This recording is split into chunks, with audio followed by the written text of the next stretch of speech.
Welcome. It's Hold My Banner. Adam Peller and Ante Campbell back with you. What's up, man? What's up? How you doing? Look, Great. yeah. Listen, man. On, man. I am just happy to be back with you after not being around for a little while. We had our first show together on Thursday. It was cool to be back. And now it's going to be me and you all week long. All week long. I'm ready for it. I'm as excited about that as I'm excited about the WNBA. I've been watching a lot of those games. You know, playoffs are coming up, so I'm getting my basketball fix with that. Eurobasket, obviously, later this week. I'll be excited to watch some of those guys play. Got to see some Giannis, got to see some Jokic. Some of the league's best, are going to be clashing here in a little bit. And then, football's around the corner and baseball's heating up as well. Playoffs are around the corner for that. So it's a great time to be a sports fan. It really is. There's nothing better than being a sports fan in New England. I obviously carry a bias there, but there's nothing better than fall in New England, and then when the teams are good, like the baseball team in town is good and they're playing in October, then you got all that other stuff happening. It's a good time. But I'll tell you, man, you are a hoop head. Yeah. You are a bona fide hoop head. That is true. And that's why you're in the right place. Hold My Banner. We got a great show for you. We'll look ahead as we've been doing throughout the summer, do some team previews. We'll focus on a couple teams out west. Recently, a Mount Rushmore of players in the 21st century for all NBA teams was announced by Bleacher Report, and the Celtics have their own Mount Rushmore. We'll have fun talking about that. But first, we got to talk about the guy that's been talked about more than any other player on the Celtics, outside of Jayson Tatum maybe. Yeah. Is Anfernee Simons. Because I feel like that's the most talked about player that the Celtics have right now, because what are they going to do with him? So here's the report. The 76ers and Nuggets are among the teams that have expressed interest in a possible trade for Anfernee Simons. So I think I want to trade Anfernee Simons. Okay. But when? Then hold on. Okay. But then I started to think about it, and I'm like, maybe this is a good fit for him in Boston. And I say that because, all right, well, obviously Jayson Tatum is out this year. You're going to need somebody to score the basketball, right? 100%. We talked a lot about Jaylen Brown.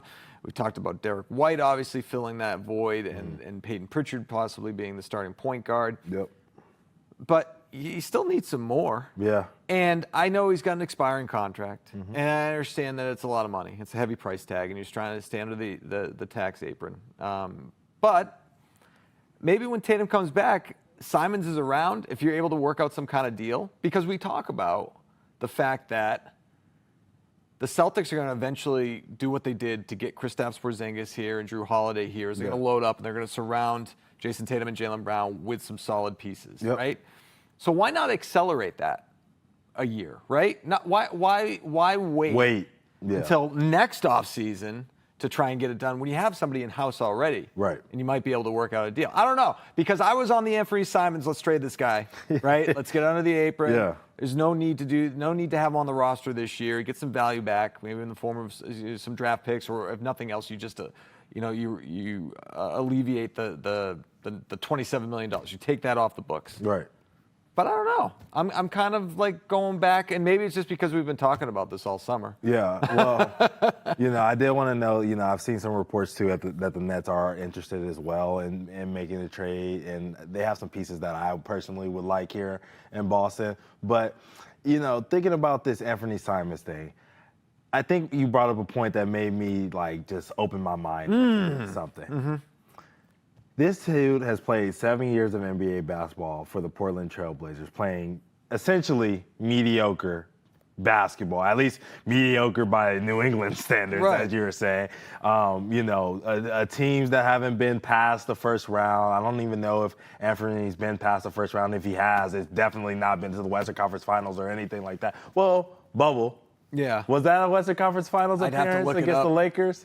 I think what you're getting at is that it was forgettable, right? The Portland Trail Blazers are not a perennial playoff contender by any means. Exactly. Okay. So who's to say, right? We know the $27 million, that's what he's making, blah, blah, blah. But who's to say at this point now, he's got that deal already, right? He did his rookie deal. He got the deal where he got paid. And now, going into year 8, maybe he's looking for an opportunity to win. We don't know because no one's talked to him and asked him, what he's looking for in his next contract? Is he looking to get paid? Is he looking to be in the winning situation? Is he looking for a combination of both, whatever that could be? You know what I'm saying? We have no idea what Anfernee Simons is looking for in the market. But I know a lot of things about Boston, just like when I came here. When you come here and you see it and you're like, wow, this city has actually got a lot more to it than people give it credit for. Wow, this city has a lot of history. Wow, this city has a lot of great people in it. Wow, this city has a lot of hardworking people like myself or Anfernee Simons. And you say, winning culture, maybe I could take a short-term 2-year deal or a 1-and-1, 1 year with a team option or 1 year with a player option. You know what I mean? Something like that to extend my time here in Boston to see if I can get something done with Jayson Tatum. You could be right. Yeah, and that's the thing I was thinking about is it's like, all right, I don't think throughout all this conversation about Anfernee Simons and what the Celtics are going to do, I don't think we've considered what Anfernee Simons wants. Not that he would have any control over a trade situation, but maybe this is a guy that they envision as being a part of, obviously, this year's team, but somebody beyond that. Right. Somebody who could be a huge piece, right? Because, I mean, look, averaging 20 points per game, roughly, over the last few years, that's no joke. Like, that's legit, right? And so then there's a question of what his role would be in a situation where Jayson Tatum comes back. But why not? Why, if you're Anfernee Simons, why, for all those reasons you mentioned, right? Yeah. You're entering Boston, awesome city, winning culture, young head coach, championship pedigree. Yeah. You've never had that. No. You've never had that in Portland. Not even close. You haven't even sniffed it. No. So why not take a shorter-term deal? Yep. You get the opportunity to win basketball games, potentially an NBA title in 2 years. And then, that's your bridge deal. And then, then you cash in again. Right. Somewhere else. 100%. If you get that, go in and get that proof of deal. Because the way I see Anfernee Simons is like I think I'm probably on the higher end of like how much I appreciate his way to play basketball. I think a lot of people are really low on the defense, really low on his ability to be a team player and all those other things. And I look at it more or less like, man, you were in Portland. Somebody's got to put the ball in the hole. Right. So, sometimes when you are a good scorer, you have to look off other people from time to time. It happens, you know what I mean? Where it's like, yeah, this dude has a great shot, but for me, this is also a great shot, so I got to take this because my team needs me to do this in this situation. That happens from time to time. So looking at Simons, I'm sitting here and I'm saying, I compare him to like how Cam Thomas is. I think that is how these NBA GMs are viewing him right now, where it's like, yeah, you're scoring a lot and you're putting up these big gaudy numbers and all this other stuff, but you're not playing defense that well, and we're not sure if you contribute to winning basketball. He gets an opportunity to show that here in Boston. I don't think he's going to be able to do that in the 50 games or whatever he might get before the trade deadline. If you give him an opportunity to say, hey, if he wants it, right? Hey, man, look, I just want to be here to try to win with you guys next year, blah, blah, blah. I'll take a team-friendly deal, $10 million, about 15, you know what I mean? Somewhere a little bit lower for a year with a player option on the second half. Yeah. He might be interested in that. Yeah, I'm 50-50 on it now, to be honest with you, right? Because, you're already under the second apron. Right. Right? You got to get to the first one? I don't know. Maybe you could. Yeah. How important is that Right. to the Celtics right now? And maybe it is. Maybe it's extremely important. It's like, hey, we have an opportunity to get under that first apron. Right. We can take it.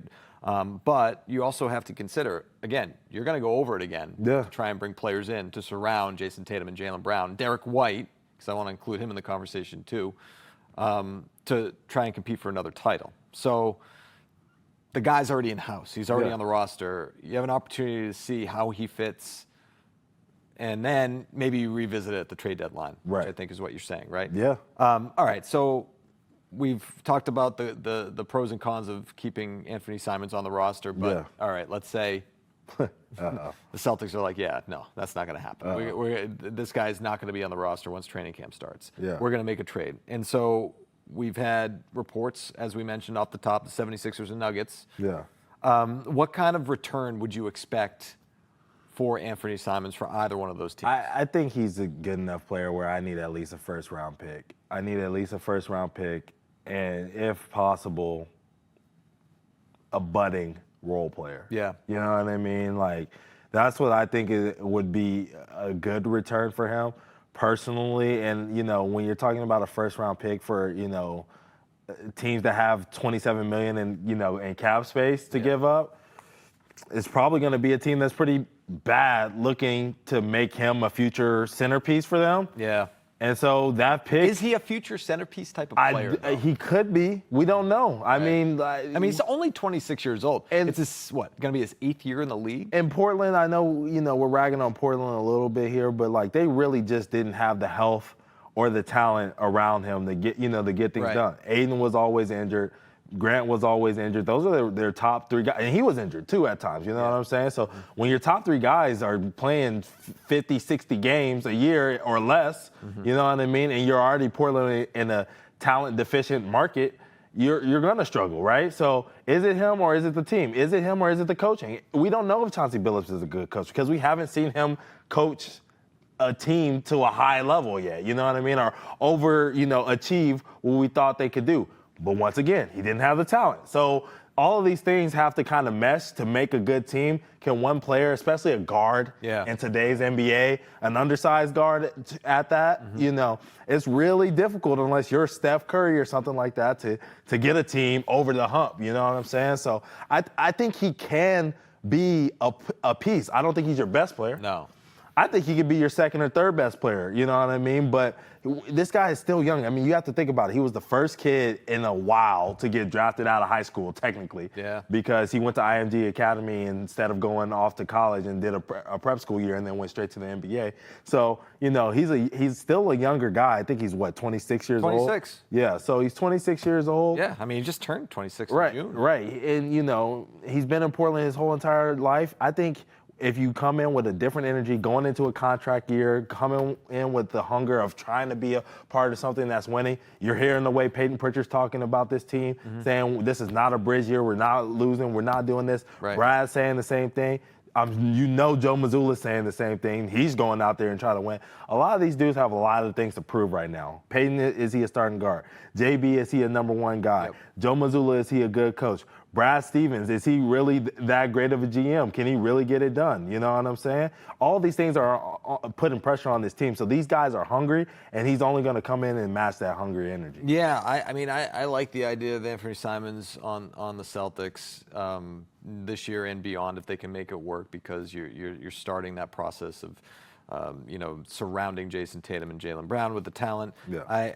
And that's why I think, if like the 76ers, that deal doesn't make sense to me. Like, right? Like in terms of where the Sixers are at. Yeah. Like the Nuggets, I think makes a lot of sense, right? The Nuggets makes more because, sense. I mean, you're replacing some of that scoring that Michael Porter Jr. Brought to the table, right? Yes. So you get some of that scoring punch back. I mean, I still love their roster. Yeah. And I understand they got Cameron Johnson, but but he's not as he's not as much of a scorer as MPJ. Well, MPJ just had a different mindset and role when he was playing with the Nuggets. We'll see what Cam Johnson does, but it's not the same. Yeah, so I mean, I like that for the Nuggets. The Sixers, I mean, I think they're going to be a disaster. Then that's why I want to pick from them. Yeah, you know what I'm saying? If you're right, and they're going to be a disaster, which they most definitely will be, probably because their superstar once again is going to miss time. Well, yeah, and Paul George are we going to get? You know what I mean? Tyrese Maxey, same thing that we're talking about with Anfernee Simons, undersized guard. Can he take over a team and lead a team in the NBA? It's hard to do that at that size. You know what I'm saying? So probably a dumpster fire as well. Yeah. So I think if the Celtics are to pull the trigger on a deal, I don't know if they're going to be able to get some sort of role player back in return. Yeah. Along with the draft picks. I feel like that might be too steep. It might be. It might be. Especially since that report about the Nets wanting more draft compensation. Yeah, to obviously take on the salary, right? To take on the salary for them. And, they're already dealing with the Cam Thomas situation. So that's why they're like, well, we already got a Anfernee Simons at home. You know what I mean? There's no point for us to try to compete with that. I think the most sense probably is the Nuggets, but the cap space is a little tight over there as well. Yeah, so that's going to be an interesting storyline moving forward to see what happens with Anfernee Simons. All right, let's move on. We'll take a break and we'll come back. And this is something I think we really want to get into because it's a lot of fun. The Bleacher Report Mount Rushmore for all NBA teams, right, including the Celtics. We'll talk about the Celtics Mount Rushmore and if anybody got snubbed. That's next. We're following breaking news here on Hold My Banner. This announced moments ago. Adam Schefter tweeting this out. Travis Kelce and Taylor Swift announced their engagement on Instagram. And I know that this is a basketball podcast, but this transcends it all. Yeah. This is huge news coming out of the Taylor Swift-Travis Kelce camp. Big news in this camp. How do you feel about this, Adam? Well, I mean, does that reactions. put to rest the rumors that this was a fake relationship only for attention? Oh, for sure. I mean, I think that you can finally put that to bed now, right? Yes, you can finally put that to bed. Now starts the rumors about his retirement. Oh, right. Is this the last year that we're going to see? I know Patriots fans are excited about that, you know what I mean? They don't have to hear about a Chiefs dynasty anymore once that dude is out of there. Yeah, so that's true. Well, they still got that quarterback, Patrick Mahomes. He's pretty good. All right. Yeah, he's all right. He's okay, I This guess. is going to be a great topic of conversation on Foxborough Rush. Not to produce the show for them, but I feel like this has to kind of be tomorrow. in the They show. got to talk about this. Yeah, but I felt like, it was important for us to weigh in, right? Yeah, we're here. Yeah. Right, we're A here true right love now. story. Yeah, very true love story. And then, like you told me, song? like you told me in the break, it is the power, couple Mount Rushmore. They're on the Mount Rushmore power couples. Gotta be. Right? It's like At least a Jay-Z and century. Beyonce. Yeah. Them two. Yeah, exactly. Which brings us to our next topic, which is also Mount Rushmore related. Yeah. Bleacher reports Mount Rushmore for all 30 NBA teams this century, including your Boston Celtics. As you take a look, Paul Pierce, Kevin Garnett, Jayson Tatum, Jaylen Brown. Makes sense to me. Yeah. I mean, I don't know. I mean, I don't know how you can really argue that over the last quarter century, right? Yes. You open that up to NBA history, right? Then we have a real discussion. Okay. Right? Yeah. Okay. Yes. All right. Well, let's start with this. Sure. Can you help me rank these 4 players? All right, in order. Good, Dante. That's where you get Rank them in order. You got. When did Paul get drafted? 98. 8. Yeah. So he has 2 years that you got to dislodge. Yeah. You know what I'm saying? But 13 years of pedigree here for us to go off of. How would you rank these 4 guys? All right. So since number 2000. Since 2000. Yeah. All right. Number 4. Number 4. I'm gonna put Kevin Garnett. Wow. People are gonna think I'm crazy. Okay. Let me just rank them. Yeah. Number 4 Go is ahead. Kevin Garnett. Go ahead. Number 3 is Jaylen Brown. Okay. Number 2. Yeah, this is where it gets interesting. Number 2 is Jayson Tatum. Ooh. Number 1's Paul Pierce. Okay. Okay. All right. So I have some conflicting logic here, I think. But Talk to me. all right. So I'm going Kevin Garnett. I'm going Kevin Garnett number 4 on the list. All right. Obviously, hugely important Yeah. to the Celtics championship run and the success that they had, right? Yep. With the new big 3. Yep. He was only here 6 years. Yep. And that 1 year, super important. 1 NBA title in his 6 years. Yep. Was hurt. Yep. Wasn't himself. Yep. An NBA Hall of Famer. Right. A basketball Hall of Famer. Yep. Excuse me. But Jaylen Brown, Finals MVP and has an NBA title. Yeah. Okay? So, and he's been here longer. 9 years and he's of work. got more to go. Yep. And now I'm projecting. Yeah, a little bit. Okay? So that's why I'm putting KG 4th. I'm putting Jaylen Brown 3rd. Now, when it comes to my next ranking with Jayson Tatum, that's where it's like, well, wait a minute. You said that, okay.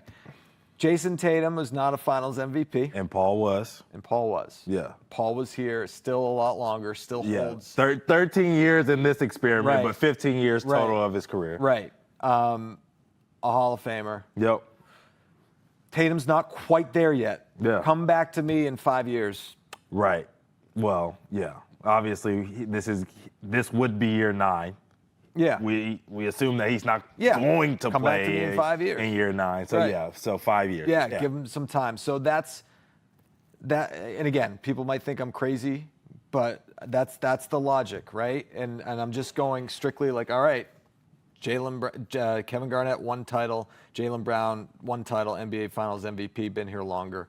Jayson Tatum, 1 NBA title, but not as long. Again, he just doesn't quite have the years yet. Okay. The numbers yet. So back when Paul Pierce was playing, especially earlier on in those 2000s, I was a baby. So that was the early years of me watching basketball and being a fan of basketball. And, you know, I actually got to watch this team play a lot because I was watching Dwayne Wade and I was watching Kobe, and those Celtics-Lakers matchups were always, you know, fun, even back in the early 2000s. I know we talk about the later 2000s and how amazing those finals appearances against each other were, but the early 2000s had some great hoop as well.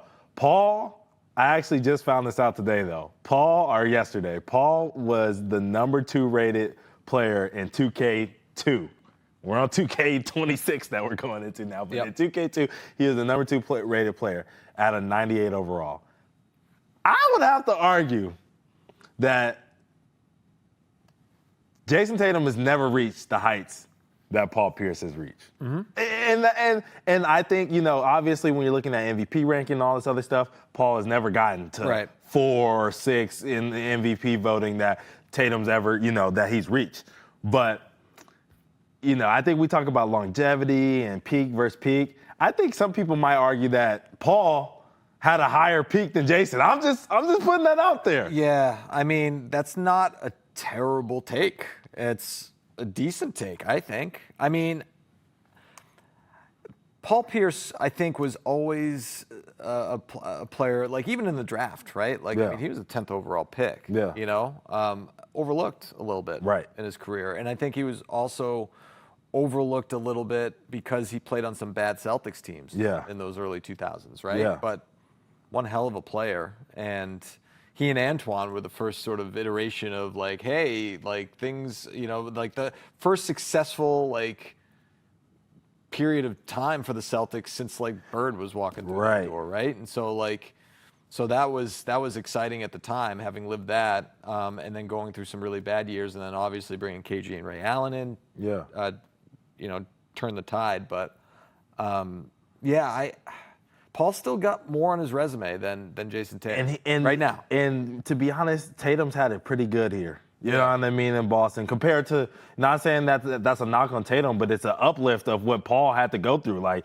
all the coaching changes, you know what I mean, front office changes, all these things that he had to deal with from year to year, getting stabbed, you know what I mean, like all the personal things that he had to deal with off the floor as well. Like, you know, Tatum didn't have to deal with all of those things. And that's a credit to, you know, to this Boston Celtics franchise and building up that, you know, stability around Tatum. And he's had, you know, 3 coaches at this point? He had Brad, he had Ime, he's had Joe. But those are all 3 great NBA head coaches, at least so far, what, you know, Joe has shown us. So, you know, you got to give Paul some credit for being the stability when the Celtics were up and down throughout his entire career. Yeah, I think, you know, you can make the case, and I think we agree. Like, what? By the way, what's your order? Did you? So I'm flipping.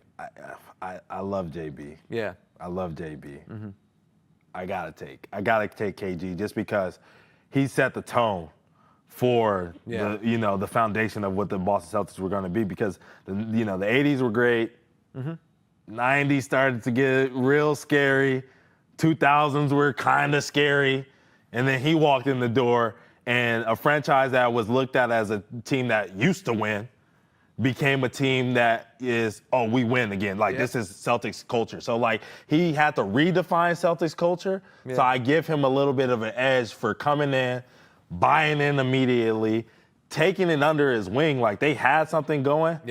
But he was like, nah, we're going to take this to another level. You know what I'm saying? And that's tough to do because you see superstars change and leave all the time. And Kevin Durant goes to new places. He doesn't change cultures. You know what I'm saying? James Harden goes to new places. He doesn't change cultures. You know, KD a champion. But, you know, that kind of thing, when you can come in and have that kind of effect and take over a franchise that's known for winning and show them how to win again.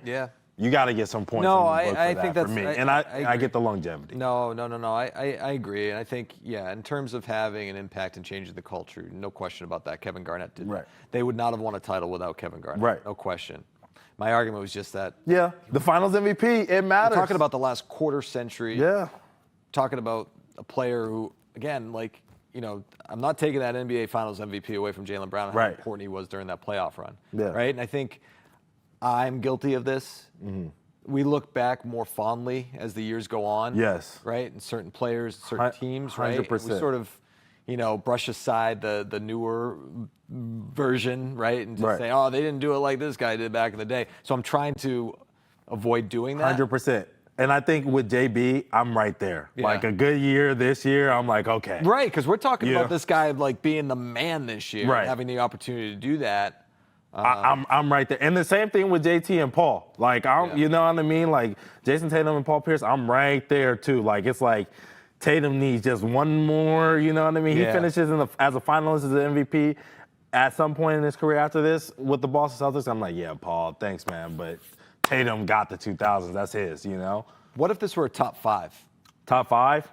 Then I'm personally going straight to Rondo. Yeah. I'm going straight to Rondo, personally. I mean, and I can tell you, that's bias. I love Rondo. Rondo was one of my favorite players to grow up watching. He was definitely my favorite point guard to grow up watching. And, I think when you think about the Ray Allen scenario, it's like, okay, well, Ray left. He went to the Heat. That kind of tarnishes you as a Celtics all-timer. You know what I mean? Yeah. By doing that, going out the way you did, that just left a bad taste. And, we love Ray Allen. I would accept him, back. He can come to Boston and do whatever he wants. You know what I mean? He's a legend here, for sure. But when we're talking about these minute differences, I'm going to give Rondo the edge there. And then I think another guy that people are probably going to throw to is like Al Horford. And like Al, I'm like, you left twice now. It looks like it's going to be like, you leave twice, bro. You can't be in there. Yeah, I don't think Al Horford's in the conversation for me as much as I love Big Al. Yeah. Rondo would be that top 5 guy. Yeah. I also thought about Antoine Walker a little bit. Me too. Only because we talked with KG, and again, they didn't win a title. The furthest they got was Game 6 of the Eastern Conference Finals against the Nets, which featured one of the greatest, it was at the time the greatest comeback in any single playoff game in NBA history. But we talked with Kevin Garnett about changing the mood, in KG's case, the culture and the mentality and all that stuff. Well, Paul and Antoine together made this team fun and exciting and a winner in a lot of ways again, right? And after the disaster, Rick Pitino and Jim O'Brien takes over as head coach, and they end up giving Celtics fans something to cheer about for the first time in a long time. The Walker wiggle, right? Like, people love that. Paul and Antoine were supposed to be those guys for years to come. It didn't work out that way, and then we're talking about the last quarter century too, right? So Antoine was drafted in the mid to late 90s, and it was only in Boston for a handful of years after, the turn of the century. So that's why Antoine's not on that list. And Rondo, I mean, he was... from a guy that was the fifth wheel, or maybe you call him the fourth wheel with Perk and that starting lineup, to a guy that was carrying them in some playoff games. Yeah. After that title year. Right. And that NBA Finals against the Lakers. Right. And then in another run against the Heat. Yeah. In the Eastern Conference Finals in 2012, carrying. Yeah. He turned out to be a lot more than I think people expected. Talk about a guy who was fun to watch. Yeah. What were the expectations like? Because you were here. You know what I'm saying? What was the expectations like for Rondo coming in? I don't think there were so I think people might forget this too. He was on the team the year before KG and Ray Allen. Right. Yeah. Right? He was already there, because I remember KG was. There's that infamous story where he's like, "Who's that African point guard you got? Yeah. Keep that guy." You know what I'm saying? Right. Exactly. And so I remember it was it's Rondo and Sebastian Telfair. Yeah. Right? And so those are the point guards. Those are the guys. All right, who's going to be the starting point guard? And so I just said Sebastian Telfair's name. The paper's like, oh my God. Right. So anyway, and then, Rondo, all of a sudden is the starting point guard with KG, Paul Pierce, and Ray Allen. Right. And I think that was one of the big question marks going into the year. It's all right, you got this three. Right. And it's all right, and that's your starting point guard. Right. And then, he just became like perfect for that group, like a facilitator. Especially in that era, because point guard was a point guard. Yeah, like, he now didn't need to shoot threes. Right, like, exactly. Now it's just you got to go out there and score. The top 20 guys in the league who are point guards are really just scoring guards, and then you facilitate from time to time. Nah, back then, like you had to have dudes who could really command a team, run an offense. It was like a quarterback back in the day. Like I think now that's kind of lost from basketball, where your point guard is like your quarterback. Nah, back then in those years, for sure, your point guard was the quarterback of the team, coach on the floor. And Danny was still trying to trade him. Right. It was Danny trying to trade everybody. Danny was trying to trade everybody. I'm pretty sure it was Rondo, Ray Allen, David West, Chris Paul. I think that was like the deal that they were trying to get done at one point, if memory serves. But Rondo, if there was a top 5, Rondo, I think both of us agree with. Yeah, I think, once again, like if Rondo had a little bit longer of a runway here, if he just, I think he got to the point where he was good enough. But the way people viewed him didn't match how good he knew he was. Yeah. And so obviously he ended up moving on here from Boston. But if he would have stayed here for longer, he could be in this top 4 conversation. And there was that one playoff year where, and I can't remember exactly what year it was, but it was the year where Rondo went off in Game 1 in a losing effort in Miami, and then had his arm dislocated. Yes. During a playoff game, bent it back, and was playing like. The rest of the way with like one arm, like it was a really like wow moment, you know. Obviously it didn't produce a series win, but dude was gutsy. I mean, I'm even looking at it now. Like the last couple of years, I think 11 and 12 it is right here. He finished top 10 in MVP votes for a guy who didn't look at a 3-pointer at the time. That's insane, especially with his height.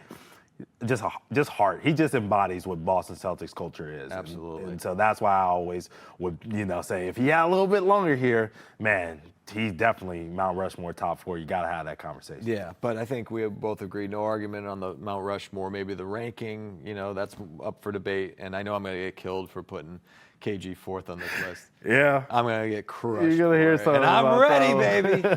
Bring it on. I feel like Travis right now with some of his Right. You got to get the. Oh, no, here it comes. Right. They think we be out here just lying to them sometimes, but this is how we feel, man. This is how we feel. All right. We're going to continue the conversation looking at a couple of teams out west. We continue our NBA preview of each team, including one of Rajon Rondo's former teams. Yeah. That's coming up next.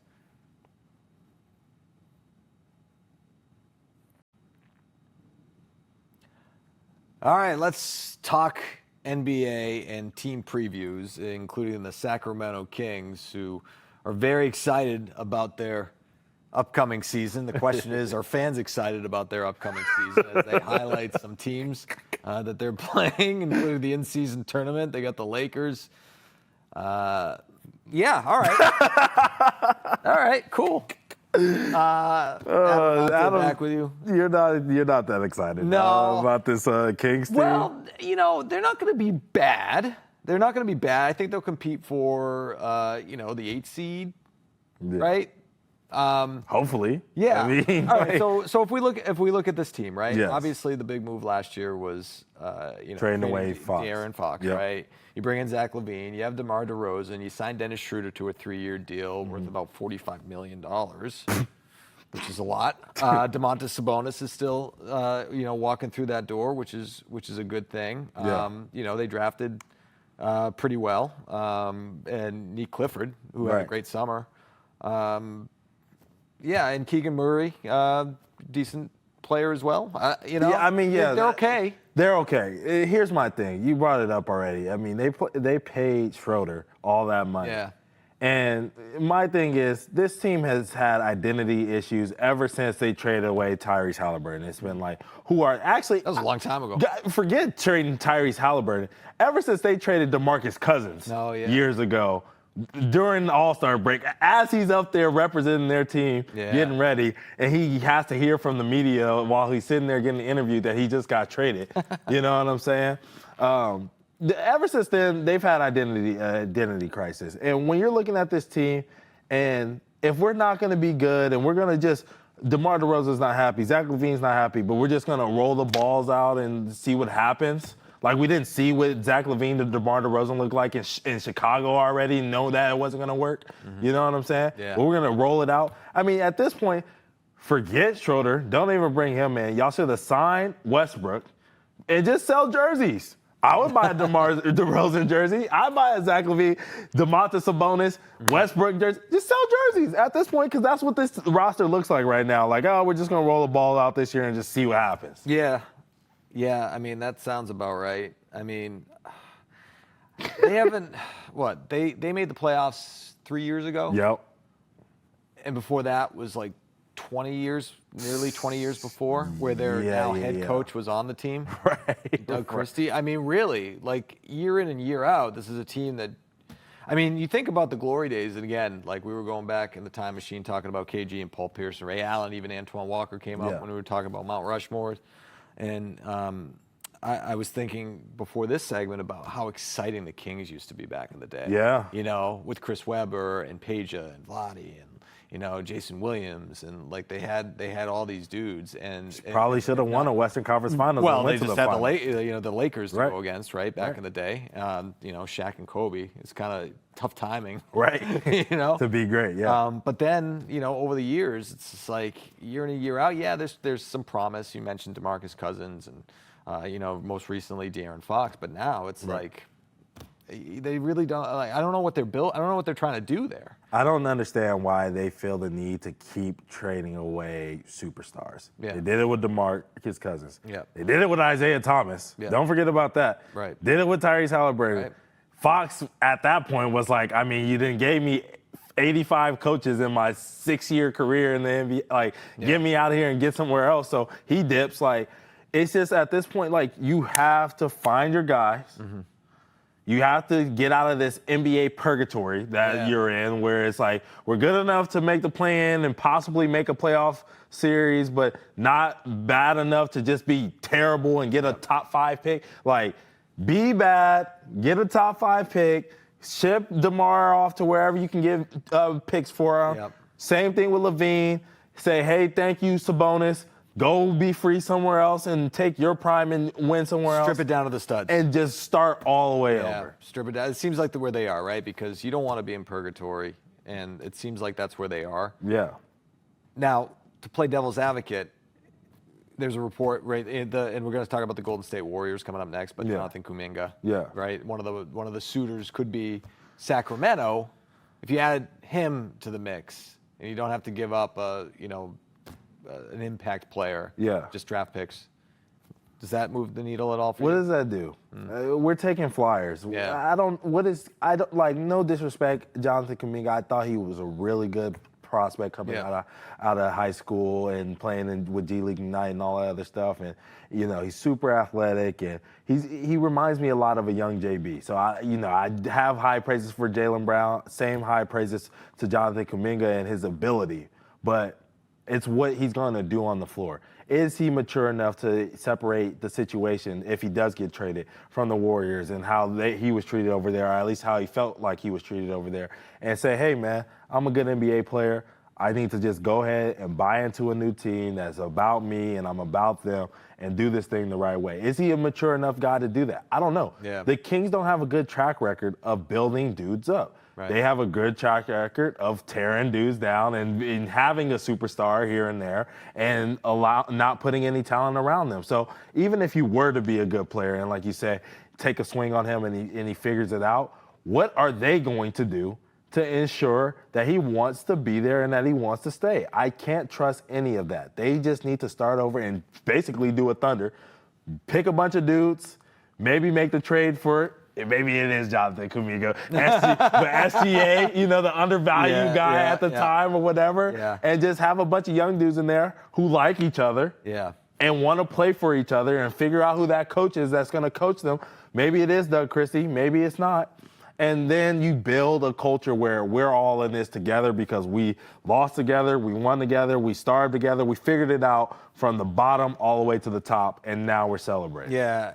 But on the other hand, there's the business side of things too, right? Yeah. And you mentioned it. Selling jerseys. Selling jerseys, right? And that's important. You got to have guys on your team that people want to see play, or at least, used to want to see play, right? Right. It's like, all right, throw back to DeMar DeRozan. I really liked him when he was with the Raps a long time ago, and now he's here. But yeah, that's the tightrope that teams have to walk in professional sports. It's like, all right, yeah, we want to build a winner, but all right, in the meantime, we got to give people some sort of incentive to come to the games, right? Yeah. And so maybe that was the motivation behind the Dennis Schroder signing, to make this team a little bit better, where you have a chance to sneak in to the round of 16, and get in the play-in tournament and maybe go from there.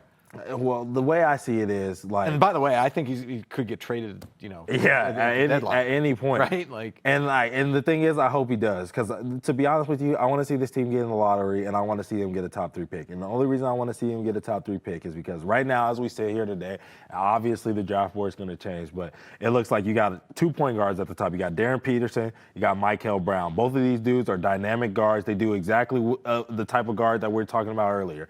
They're putting the ball in the hole. They will guard you a little bit. They can shoot it from deep. They can score on different levels. They can score. That's what kind of guard Sacramento needs at this point. They need somebody who's going to come in and do that, because they're deficient of that now. Fox, we weren't sure if the 3-ball was going to develop. He started to become a better shooter, but he never became the elite level scorer. They kind of had it a little bit with, having him and Tyrese Halliburton, because they could supplement for each other. But at this point, they just need that dynamic guard who goes in there and gets baskets. Yeah. They haven't had that for years, and that's why they've been struggling. There's kind of a key out there. You can see it over there with their brother team. We'll talk about them in a second. But they got a kid, named Wardell Stephen Curry. Yeah. And, he's a dynamic enough guard where people are buying jerseys and people are doing. You need to buy into that, because it's fun to see guards go crazy. It is. It just is fun to see guards go crazy. And if they can go and do that, then, man, this team has a chance to build in the future. But right now, it's tank. Yep.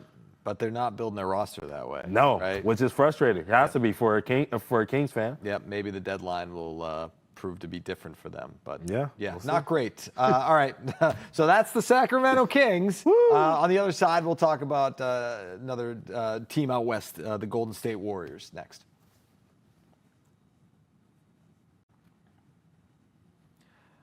All right, let's take a look at the Golden State Warriors. Steve Kerr back, along with players that he won NBA titles with. Kerr getting ready for his 12th NBA season. As you take a look at the resume, it is stellar. The Warriors run, unbelievable. In the mid-2000s, obviously, 4 NBA titles. Yep. And a handful of those same guys are still on the roster, and they're a lot older right now, aren't they? They are a lot. They're a lot older. a lot older. Yeah, and they didn't bring in anybody younger. Last year, getting Jimmy Butler, right, who's also in his mid-30s. Right. Again, good NBA play, great NBA player, I guess you could say. But it's a team that won a playoff round, beating an inexperienced playoff tested Rockets team. Yeah. And then ended up losing to the Timberwolves. And then Steph Curry got hurt, right, in the beginning of that series. Yep. And it was all over. And that's the problem with the Warriors, right, is that if Steph Curry goes down, they're done. And they got a lot of guys who are older that, are at this point in their NBA lifespan are injury prone, right, just because of the fact that they're older. And so that's a big problem with this team. A huge problem with this team. I remember harping back, I think it was they won in 22. Beat the Celtics. And in 22, going into that season, I was like, the Warriors are the best team in the league if healthy. They should win an NBA championship. But after that, that's it. This is it. And the reason that I said that is because they weren't doing enough at the time to build up the young guys. Moses Moody, James Wiseman, and then obviously, of course, Jonathan Kuminga. Mm-hmm. And so now we're in those times where Curry is getting older, Clay is now left, you know what I'm saying? They're going on the green. 38 this season. It's crazy. People think of him as a young guy still. That's not older, that's old. Yeah, he's old. Yeah, still credit to him, man. Still playing at amazing. Top 10 NBA player. Absolutely. When healthy, 100%. Right. But we're at the times where you didn't prepare for the future. And now the future's here. Death is knocking on the door. Yeah. And he's saying, hey, Warriors, What are you guys going to do? Because I don't have a problem with Steph. I don't have a problem with Jimmy Butler. I don't have a problem with Draymond Green. The way those three guys have played, even Buddy Hield, he had amazing games in those games against the Rockets. He had that big game in Game 7 that helped propel them to go on to the next round. I remember young guy, 32. Right. But, after that, it's like, Quentin Post is my starting center now because we didn't want to bring back Kevon Looney, and even we kind of cut off his water a little bit last year. And Pods was up and down all season last year. Moses Moody, we still don't know what he is because, once again, he didn't get minutes last year like that. And it's Gui Santos and Trace Jackson Davis. So, where are we at? Well, I mean, the only young player, right, that I guess you could talk about is Podziemski, right? Because he's, how old is he now? He's only like 22. 24? Yeah. Something like that. Let's see. He's 22. 22. He's there 22. you go. So, even though younger than I thought. A guy that was dealing with injury, but should be good to go for training camp. So that's one young player, but I wouldn't say that we're waiting for him to really blow up and take over the reins and be the heir apparent to Steph and company, right? Yes. If he had an amazing season, I would look at it kind of like the kid from Cleveland that had the 6 Man of the Year run this year. I don't know why I can't remember his name. Yeah. He's off with Memphis, I think, now. Yeah. But I would look at it kind of like that run where it's we didn't really expect you to be a 6 Man of the Year candidate, but you have talent. We knew it was there, but it will still feel like there's something missing. And really, Pods strikes me as a guy that minutes kind of fade when you get towards the playoffs because it feels like he gets a little tight. The shot, everyone's shooting percentages go down a little bit, and then defensively, he's just not there. You know what I mean? He's not a physical presence like that. So, their team is really 4 deep. And the 4 guys that we're talking about, 3 of them have some real health issues over the last couple years with Steph, with Draymond, with Jimmy Butler. Yep. And we're looking at it and we're saying, man, you guys are going to bank on these 2 upper 35-year-olds or 3 upper 35-year-olds to get you over the hump. When healthy, it looked great, but I can't trust that they're going to be healthy. And the question is, too, it's just all right, well, how long do they do this? How long do they, so you got Steph, Jimmy Butler, and Draymond Green, who are all going to be unrestricted free agents after the 26-27 Yes. Do you really want to wait until they get into free agency, or do you want to make a move? Now to try and set your team up for success in the future. Yeah, and you got to stick. And I know those decisions are tough, but and you got to stick with the loyalty thing because Steph, you want to keep him happy, and you already let his running mate go with Clay. You know what I'm saying? Draymond's got to stay at this point. You made your decision with that. I think the biggest thing about this offseason for me is I think everybody's been waiting on them, and they've been getting a lot of incompletes as far as their offseason grades and all this other stuff. What are you going to do with Kuminga? Are you going to pay him or not? And then once you're done with that, just get out. Yeah. Now, I went out here in Boston, but we know that's probably not going to happen. So, Warriors, go get Al Horford. Go get the other kid, Melton, Anfernee Melton, and just wrap up your lineup. If they do get those 3 pieces, right? Yeah. And now the lineup is obviously 3 real players now deeper instead of, now your 7th man is Moses Moody. No offense to Moses Moody. Yeah. But, that's your 7th man. Right. Do you see how far do you see this team going? Healthy with those 3 dudes on the team. That's a lot. There's a lot of ifs, but you know what I'm saying. Yeah. Well, it's the same conversation we have the LA Clippers, right? Yeah. Because their age. Yep.